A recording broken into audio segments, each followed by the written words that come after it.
Hello people! So, today we are going to talk about what makes a car a great car. You see, I don't believe in cars of the years or such aspects like this, or awards, because awards are just awards, but opinions are opinions. You all have the right to have one, just as I have the right to have an opinion.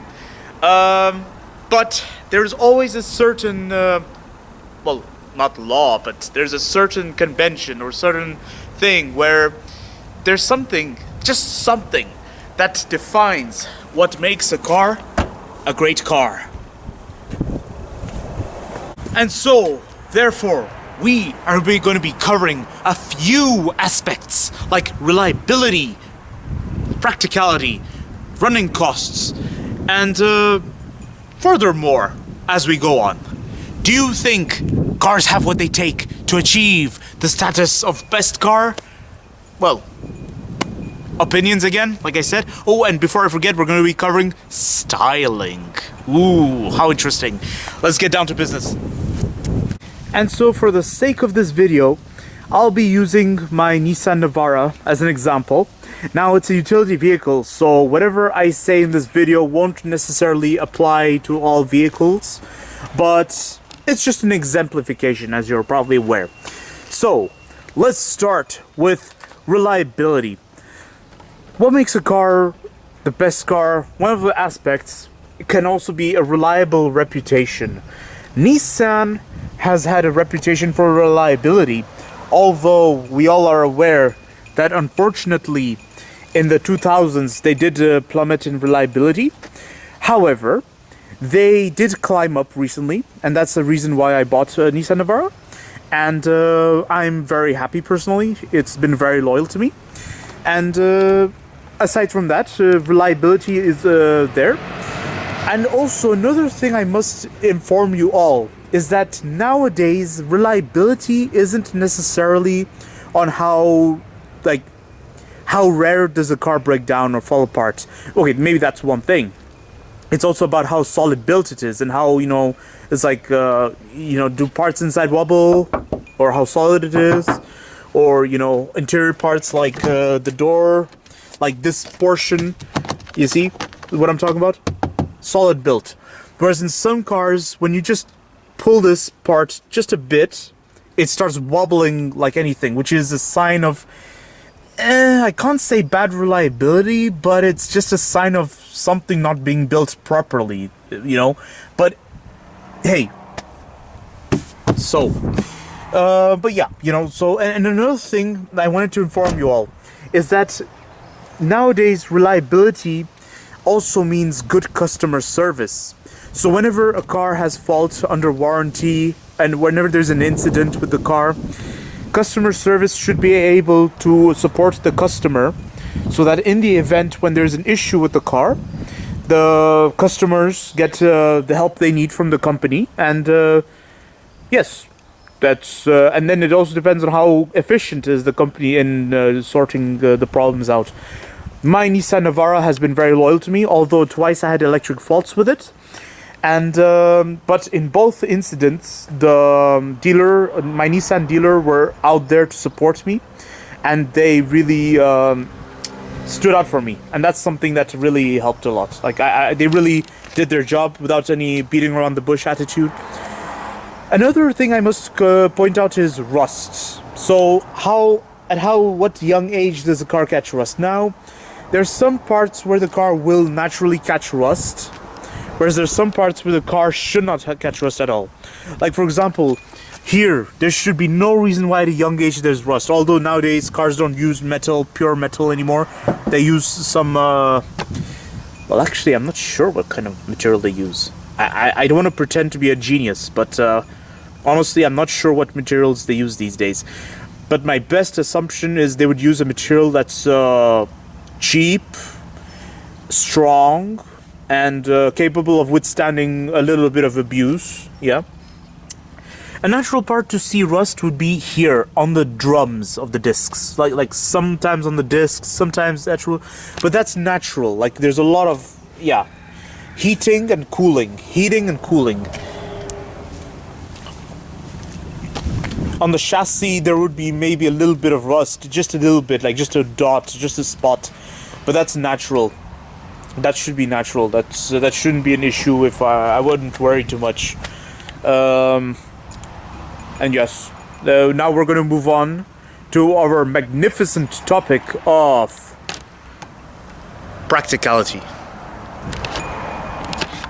Already, what do you know about practicality? This is practical. This is practical. This is practical. This little compartment there is practical.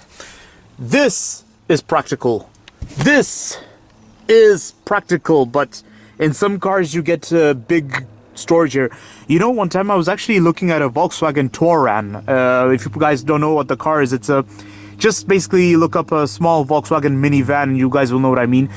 This whole portion here was like a aeroplane or something. There was just compartments, storage compartments. I mean, wow. It's like some cars go into extra length of practicality here. This is practicality too. Here, wait, this opens. Yep, there. That's practicality, my friends. Ladies and gentlemen. Here, let's move to the rear. This is practicality. No back pocket, but hey, if there was one, that's also practicality. Yeah, that's it. No more practicality in the rear, unfortunately, but you know, this is a utility vehicle, as I warned all of you, so practicality is naturally not in the interior, because whoever the design, well, when Nissan designed this pickup, they assumed that most people will be using it for heavy duty, most people will be using it for rough work, you know, for construction or off-roading, XYZ. So basically, they didn't really expect that anyone would be using this truck for fun purposes, or for yeah, like the same reason someone would buy a BMW or a luxury car. The boot is huge, obviously, but that's because it's not really a boot. It's more like a, yeah, what you'd use a van for. But yeah, the boot is practicality, people. Practicality. Okay, so now practicality, people. So practicality can be very important because it's one of the aspects that actually do define a car. It can be very useful for the organizing of the interior. You keep the interior organized, you put all the unnecessary things you don't need at that moment in the storage compartment so that it's neat, tidy, and so it doesn't get in the way while you're driving. Now, we're going to move on to our new topic of value for money. Value for money, my friends. Value for money. We are going to discuss about what is exactly value for money defined by. This is value for money, like a GPS. The four-wheel drive transmission, it can be value for money. The heated seats can be value for money. And there are many aspects more that can be value for money, and more aspects that define what's good value for money can also be like the trim you add. Like, for example, the alloy wheels you see, that's value for money. That is, it's you see, what defines a car as best value for money is a car that really has a lot of equipment, a lot of kit to it for such a tiny price. Okay, I better quit that. Sorry, I didn't mean to. Yeah, well, you know what I mean. And especially like LED lights, you know? This is also another example of good value for money. A car that isn't good value for money is a car that's, let's say, very expensive. Very expensive. So we're talking, let's say, 30,000 euros. You're buying something, I don't know, as small as a Volkswagen Golf. And you don't even get navigation. That's very, very, very bad. I'm not saying Volkswagen Golfs are like that, but, you know, I'm just exemplifying. So, any hatchback. So, if it was a small hatchback of a C segment, you know, it just doesn't look right that they wouldn't offer certain equipment that should be standard by that price of 30,000 euros. Now, we're gonna move forward to our topic of styling. We gotta have the style after all, don't we? Styling is nowadays a major factor that drives customers into buying certain cars. Did you not know that already by now? Did you not? Well, now you do. You have to know this by now, because styling is, it's sometimes through styling that companies are able to portray their own identity. The company's own identity. How cool is that, people? Like, for example, you see this. This is identity. You see this gold, this chrome trim here, because Nissan used to always do this on their pickups. They always have a reputation for giving this sort of design to their pickups. And you see the way this LED light is shaped. This is also a Nissan thing. They used to always do this. Now this is not an ancient design. I mean, what's an ancient design is this only, because I remember Nissan had this kind of two lines next to the badge since the 90s, I think. They had it like for a long time already. And also another thing that boasts identity would be this little design on the rear. You see this little bowl-like shape? This little bowl-like shape, bowl like a little container. It's basically another Nissan thing, and this, I think, is sort of tradition started since the 90s as well, or probably since the early 2000s. Actually, before, what Nissan used to do was they used to have big plastic on their back of their pickups like this, and the badge used to be here, a small badge, and that's where they would have this sort of bowl-like shape, and now it seems to have evolved into this. That's very useful. That's very that's an example of identity. Another example of identity is what certain brands do on their cars. Like, for example, when you think of a BMW, you think of the two kidney grills. Well, they call it kidney grills, but I think mustache or something. I don't know, those two grills. When you think of a Mercedes, you think of the statue badge. You think of the proud grille in the front. When you think of Range Rover, let's say, you think of the horizontal front grille and the badge on the right bottom corner, I think, usually. Yeah, it's like usually at the right corner. So, yeah, identity means a lot of things as well. In the interior for my Nissan Navara, you won't find that much identity. Well, there is a bit of identity to it. Like, for example, one thing I've noticed is that this is a Nissan thing. Like, I remember seeing this kind of panel on Infinitis. Like, they also have this kind of design. And when you see the shape of this, like the way everything is laid out, this actually used to date back long ago to the 70s.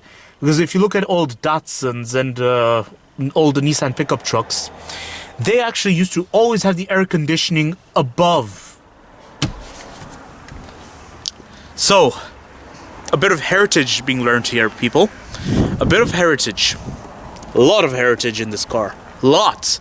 And everybody keeps on saying that Japanese cars lack identity. How dare they? Do you know what identity is? Of course you do. There are certain Japanese niches that lack identity, unfortunately. But there are certain Japanese cars that have strong identity. So, yeah.